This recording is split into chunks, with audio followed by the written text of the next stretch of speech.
Hello, all. Welcome to the show. This is Mysteries with Divina. I am your host, Divina Shay. And today, we're going to be talking about a very swell guy. His name was Joseph Briggen. Gentleman was born around 1850. He was born in a family of farmers, became a farmer as well, had a remote Sierra Morena ranch in Northern California, but was a terrible farmer. Bad crops every single time. I mean, this is, kind of one of those things like you had one job kind of a thing, right? You were bred to be a farmer and then you failed at that. So, not too promising future for Mr. Briggen from the beginning. But anyway, due to these bad crops, he turned to raising pigs. He had prize-winning Berkshire hogs. Always won first prize at the annual state fair in Sacramento. His pigs drew the highest prices at auction. And when asked about the secret to his success, he said the all too famous quote, "It's all in the feeding."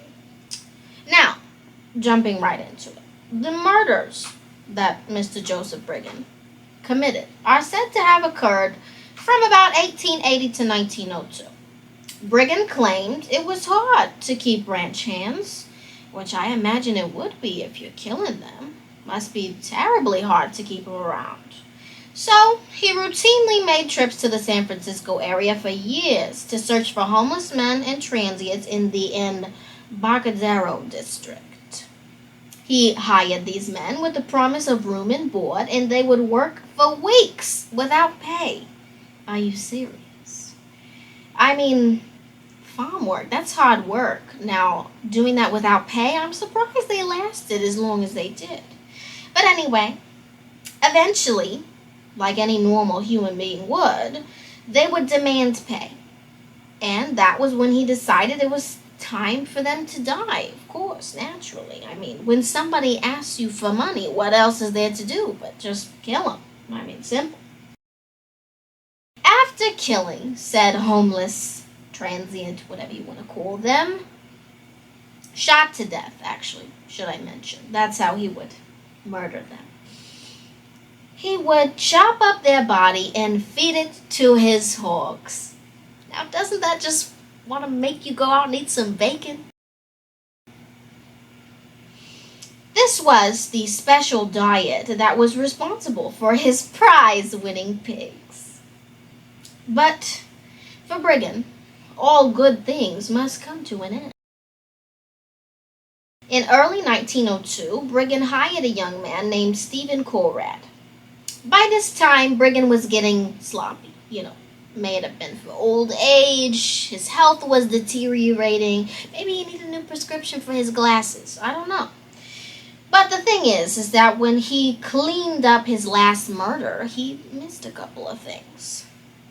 One evening, when Conrad was checking out his room before turning in for the night, he found 2 severed fingers on the floor behind his bed. Now, taking a look at my own fingers, they're pretty big, so how he missed those, I really couldn't tell you. Conrad did the only thing that he could possibly do. He got out of there as quickly as he could, and he notified the police. The next day, the police went to search the premises and found a full skull and various other human bones in the pigsty. You could imagine that's kind of when 2 and 2 came together, Excavations at the ranch unearthed approximately 12 victims in the next few days. This was enough, of course, to get a conviction, but there is a possibility that there were more victims that they just didn't find. And I mean, with the ever-growing population of homeless people in San Francisco, you could imagine there was no shortage of food for his pigs. In August of 1902, Briggen went to trial and was given a life sentence for his crimes. Unfortunately, his life sentence was rather short. In 1903, in San Quentin, Briggen died. The exact number of victims is, of course, still unknown because, of course, the old man wasn't going to cough up any more information, you know what I mean. But that was the end of Mr. Joseph Briggen.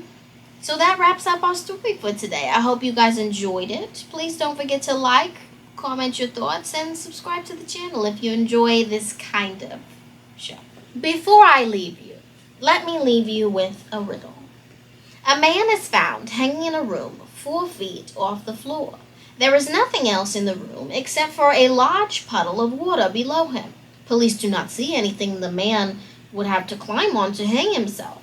Did he commit suicide? And if so, how did he do it? We'll reveal the answer next time. Feel free to leave your answer in the comments.